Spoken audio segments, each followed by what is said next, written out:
Hi, my name is Carrie Matthews. I'm a certified nutrition consultant, and I've spent much of the last 10 to 12 years teaching nutrition and cooking classes, as well as working together with clients and their own individual dietary needs. Now today we want to go over a few of the basic principles of nutrition to empower you to make good and healthy choices for yourselves and for your families. So to start off today, I want to read one of my favorite quotes with you. It's from Hippocrates, who is known as the father of modern medicine. And in 431 AD, he said, "Let your food be your medicine and your medicine be your food." And I think this was much ahead of his time and gives us a good foundation as we go forward. Now, we all know that we have to eat, and the elements of our food are generally broken down into a few main groups. First of all, we have the macronutrients, which are what give us the energy itself. So those are our carbohydrates, our fats, and our proteins. Carbohydrates give us energy, while protein's main task is to build up the cells in our body. And fat is needed for energy storage, as well as being essential to every cell in our body. For example, the cell membranes of every single cell in our bodies are made up of lipids, which are fats. So if we don't get enough fat in our diet, we actually are being detrimental to each and every cell in our bodies. Both fat and protein can be used as an energy source when we run out of carbohydrates to use. And this principle is behind the ketone diet, which is gaining popularity nowadays. I won't go into this in detail, but I just wanted to let you know that that's the principle behind that diet.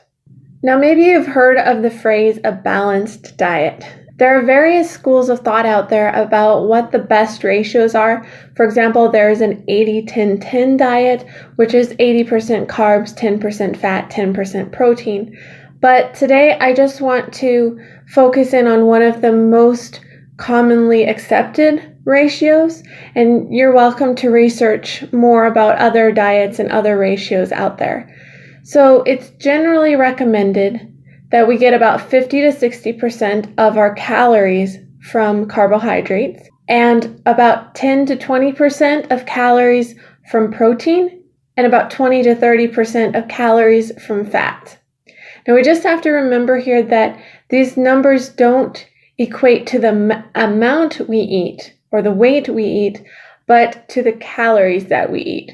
So just to clarify that, carbohydrates are 4 calories per gram. Protein is also 4 calories per gram, but fat is 9.5 calories per gram. So you see that it's not exactly equal when we start to weigh out or measure our food.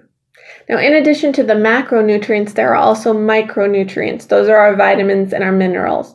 Minerals are things such as calcium, iron, zinc, and so on. And the vitamins are further broken down into 2 main categories. They're the water-soluble vitamins, which are vitamins B and C, and the fat-soluble vitamins, which are the vitamins A, D, E, and K. Those last ones, the fat-soluble vitamins, can be stored longer in the body, whereas the water-soluble vitamins have to be consumed on a more regular and steady basis because they leave the body with water instead of being stored in the fat cells. Another really important aspect of our diets is fiber.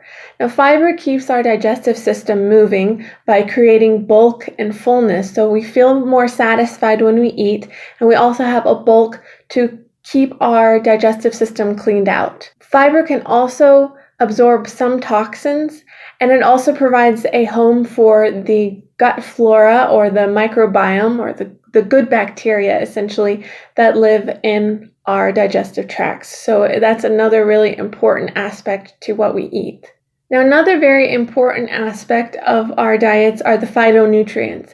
These are the nutrients or chemicals found in plants which give plants their color, flavor, and smell. They have a protective effect for the plants as well as for us when we consume them. So you can think here about antioxidants, but there are thousands and thousands of these phytochemicals, and they're still discovering new ones. Like I said, they are things like the antioxidants, but they also have a hormone regulatory effect, as well as assisting in cardiovascular health and prevention of cancer and a wide range of other health benefits. I just want to mention a few other points in this video today. First of all, I really believe that when it comes to nutrition, it's best to have a healthy lifestyle consistently, rather than following this or that diet. Diets can make us feel like we're walking on a tightrope or trapped in a box of I can't or I have to. But having a moderate, healthy, and realistic lifestyle gives us a stability to have true health, and it's actually freeing in that sense.